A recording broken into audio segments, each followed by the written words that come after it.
नमस्कार दोस्तों। मेष राशि के लिए साढ़े साथी की शुरुआत हो चुकी है। मतलब मेष राशि के व्यय भाव में शनि आ चुका है। उसी प्रकार व्यय भाव में कई जो ग्रह हैं उसका आगमन हो चुका है, जैसे कि रवि, शनि, राहु, बुध, शुक्र। ये जो सभी ग्रह है यह व्यय भाव में भ्रमण करने जा रहे हैं। और व्यय जो भाव होता है वह अशुभ फलदायी माना जाता है। उसी प्रकार आपके राशि का जो स्वामी है मंगल, जो कि अपने शत्रु और नीच राशि में भ्रमण कर रहा है। तो ये जो सभी ग्रह हैं उसके जो प्रभाव परिणाम है अप्रैल महीने में मेष राशि के लिए किस प्रकार के होंगे, सभी के बारे में डिटेल में चर्चा इस वीडियो में हम करने वाले हैं। तो सबसे पहले हम ये चर्चा करेंगे कि आपका जो स्वास्थ्य है मानसिक या फिर शारीरिक वह किस प्रकार का होगा। जैसे कि आपके राशि का जो स्वामी है मंगल, जो कि आपके तृतीय भाव में भ्रमण कर रहा है, दिनांक 3 अप्रैल के बाद यह जो मंगल है वो आपके चतुर्थ भाव में भ्रमण करेगा। उसी प्रकार आपके राशि का जो षष्ठेश है बुध, जो कि आपके व्यय भाव में भ्रमण कर रहा है, यह वक्री चल रहा है। दिनांक 7 तारीख के बाद यह जो बुध है वह मार्गस्थ होने जा रहा है। कुल मिला के देखा जाए या फिर मोटे तौर पर अगर देखा जाए तो ये जो संपूर्ण महीना है इसमें आपकी भाग दौड़ थोड़ी सी कम होगी। खास करके पिछले करीबन 3-4 महीनों में आपने देखा होगा कि आपकी जो भागदौड़ है वो काफी ज्यादा बड़ी थी, स्ट्रेस टेंशन आपको ज्यादा आया था। लेकिन अब जाके जो बातें हैं वो काफी ज्यादा नॉर्मल होती हुई नजर आएगी। इस संपूर्ण महीने में आप अपना जो बहुत सारा जो समय है वह घर पर बिताना पसंद करोगे या फिर आराम करना पसंद करोगे, या फिर जो स्ट्रेस टेंशन आपको आया था वो कई मायनों में नॉर्मल होता हुआ नजर आएगा। तो कुल मिला के देखा जाए तो ये जो संपूर्ण महीना है, जो दौड़ धूप आपने पिछले 3-4 महीने में की थी वो काफी मायनों में कम होते हुए नजर आएगी। उसी प्रकार स्वास्थ्य के बारे में भी किसी प्रकार की बड़ी दिक्कतों का सामना आपको करना नहीं पड़ेगा। सिर्फ यहाँ पर एक बात है, किसी भी प्रकार के बड़े निर्णय किसी भी क्षेत्र से रिलेटेड क्यों ना हो, इस महीने में बिल्कुल भी नहीं लेना, क्योंकि इस महीने में बुध, शुक्र और शनि, ये जो तीनों बड़े ग्रह हैं वे आपके व्यय भाव में राहु के युति में जाने वाले हैं। और जो राहु ग्रह है वो खास करके आपकी जो बुद्धि है, आपकी जो सोच है, इससे काफी मायने में बदल देता है। मतलब कई दफा ऐसे लगता है काम जो है वो काफी सरल है, लेकिन निर्णय लेने के बाद आपको समझ में आता है जो बात पहले थी वह निर्णय लेने के बाद परिस्थितियां जो है वो काफी बदल चुकी है।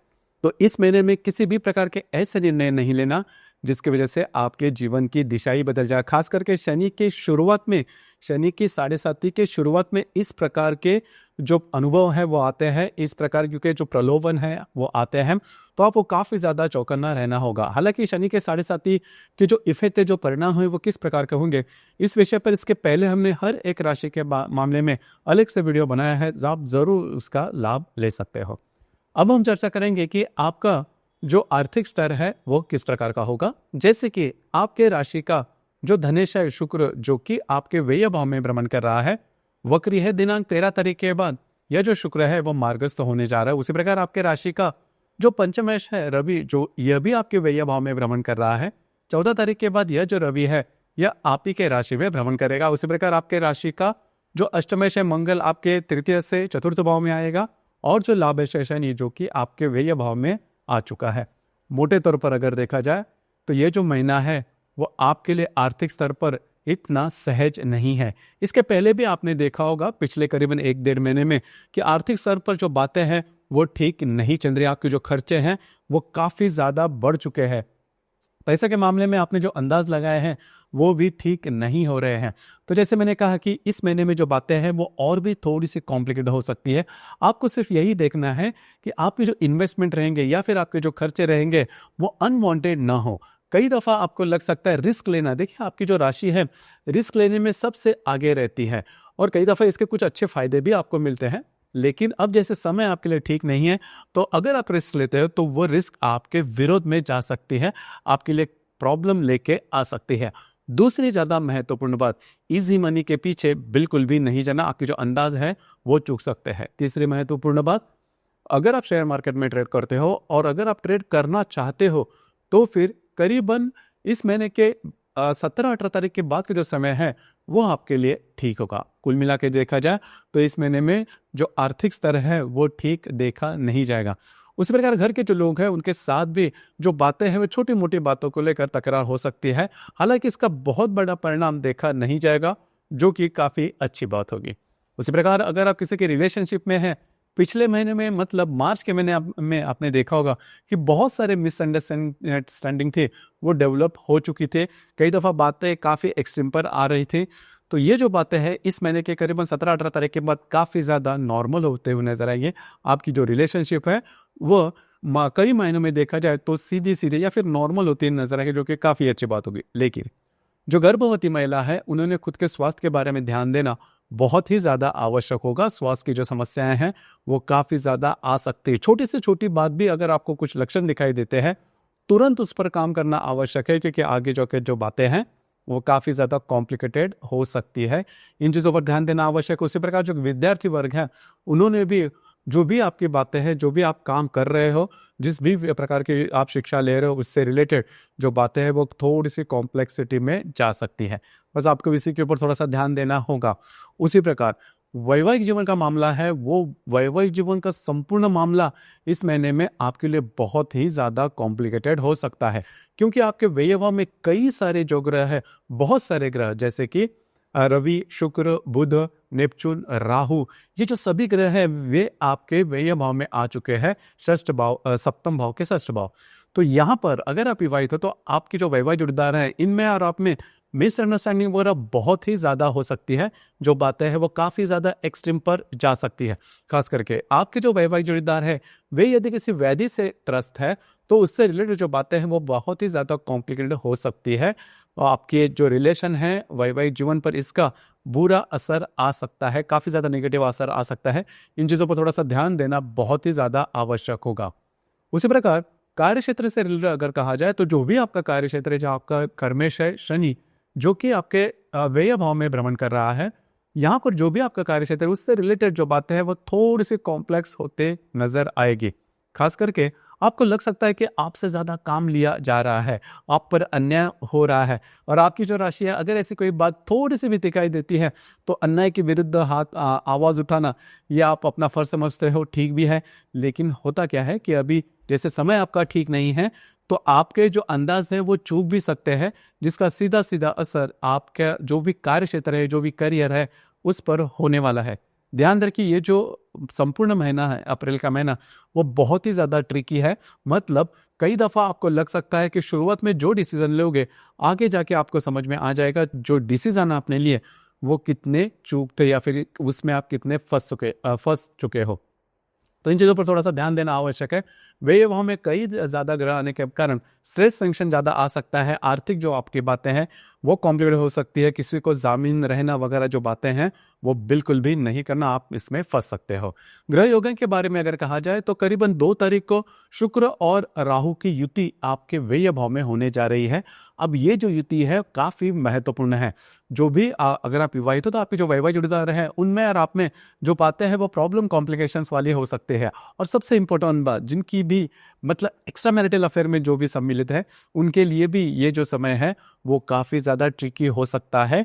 आपके लिए जो बातें हैं वो ज़्यादा कॉम्प्लिकेटेड हो सकती है। ध्यान रखिए ये बातें जान लेना बहुत ही ज़्यादा आवश्यक है। उसी प्रकार दिनांक 4 तारीख को बुध और राहु की जो युति है यह भी आपके व्यय भाव में होने जा रही है।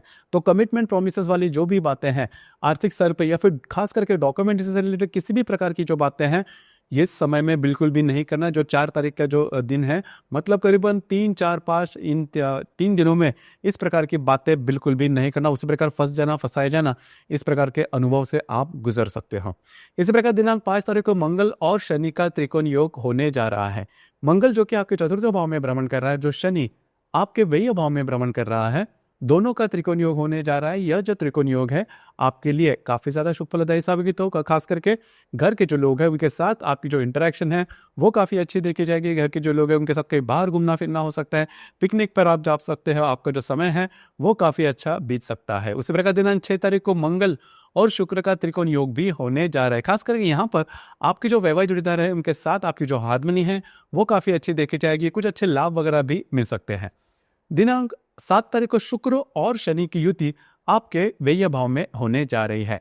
अब यहाँ पर भी आपके जो वैवाहिक जोड़ीदार है उनके स्वास्थ्य के बारे में थोड़ा सा ध्यान देना आवश्यक है। हालांकि मैं एक बात कहूंगा कि ये जो संपूर्ण महीना है मतलब अप्रैल का जो संपूर्ण महीना है इसमें आपके जो वैवाहिक जोड़ीदार हैं उनके स्वास्थ्य के बारे में ध्यान देना बहुत ही ज़्यादा आवश्यक होगा। उनकी स्वास्थ्य की जो समस्याएं हैं वो काफ़ी ज़्यादा सामने आ सकती है। उसी प्रकार दिनांक 24 तारीख को शनि और राहु की युति होने जा रही है। अब ये जो समय है या फिर ये जो पर्टिकुलर एस्पेक्ट है वो बहुत ही ज्यादा महत्वपूर्ण साबित होगा। दो जो बड़े ग्रह है, जो पाप ग्रह है आपके राशि के लिए, और वो भी आपके व्यय भाव में, अशुभ भाव में एकत्रित होने वाले हैं या फिर युति में जाने वाले हैं दिनांक 24 तारीख को। तो करीबन 20 तारीख से लेकर 27-28 तारीख तक का ये जो बड़ा स्पैन है उसमें आपको बहुत ही ज्यादा चौकन्ना रहना होगा। फंस जाना, फंसाए जाना, चीटिंग होना, इस प्रकार के अनुभव आपको आ सकते हैं। ध्यान रखिए ये जो अनुभव है आपको किसी भी क्षेत्र से रिलेटेड हो सकते हैं।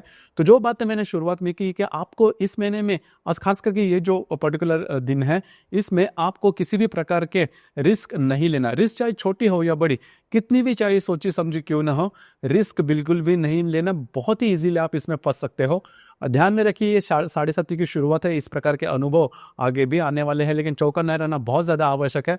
इस प्रकार के जो भी एस्पेक्ट है हम अपने वीडियो में बताते जाएंगे, लेकिन आपको इस पर अमल करना बहुत ही ज़्यादा आवश्यक है। खास करके कार्य क्षेत्र से रिलेटेड जो बातें हैं वो कॉम्प्लीट हो सकते हैं। मनी मैटर्स जो भी रहेंगे, यह जो कालावधि है उसमें बिल्कुल भी नहीं करना। आपके जो वैवाहिक जोड़ीदार हैं उनके स्वास्थ्य के बारे में भी जो बातें हैं वो बहुत ही ज़्यादा कॉम्प्लिकेट हो सकती है। आपको समझ में नहीं आएगा कि उनके स्वास्थ्य से रिलेटेड जो भी बातें हैं वो किस प्रकार से ऑपरेट हो रही है। ध्यान रखिए ये जो बातें हैं वो काफ़ी महत्वपूर्ण है। सिर्फ यहाँ पर एक बात है जो कि एक तरह से अच्छी भी हो सकती है। अगर आप परदेश गमन करना चाहते हो तो उससे रिलेटेड आपको अपॉर्चुनिटी मिल सकती है, लेकिन वो जो अपॉर्चुनिटी आपको मिलेगी, वो जो चांस आपको मिलेगा उस पर भी थोड़ा सा गौर कीजिए, क्योंकि जो भी बातें आपको बताई जा रही है वो सही में ठीक है भी या नहीं, इन चीज़ों पर थोड़ा सा ध्यान देना आवश्यक होगा। इसी प्रकार इस महीने की जो पूर्णिमा है वो 12 तारीख को है। 12 तारीख को हनुमान जयंती भी है, और जो अमावस है वो 27 तारीख को है। और ये जो अमावस है वो आप ही के राशि में है। तो खास करके अमावस और पूर्णिमा के दिन किसी भी प्रकार के महत्वपूर्ण निर्णय नहीं लेना, कमिटमेंट प्रोमिस से दूर रहना ज़्यादा आवश्यक है। ये जो संपूर्ण महीना है इसमें एक बात बहुत अच्छी है, हालांकि जो गुरु है वो आपके द्वितीय भाव में भ्रमण कर रहा है, तो जो पैसे के मामले में जो एक्सट्रीम की जो बातें हैं गुरु आपके लिए साथ होगा। गुरु जो बातें हैं वो बहुत एक्सट्रीम पर लेके नहीं जाएगा, लेकिन फिर भी देखिए 7.5 आपकी शुरू हो चुके हैं, तो किसी भी प्रकार के प्रलोभन से थोड़ा सा दूर रहना आवश्यक होगा। जो रिस्क आप अपने बलबूते पर लेते हो, अपने कॉन्फिडेंस पर लेते हो, तो ऐसे किसी भी प्रकार के अननोन रिस्क लेने से पहले थोड़ा सा सोच समझ कर लेना आवश्यक होगा।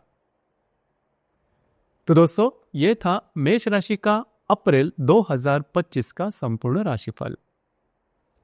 धन्यवाद।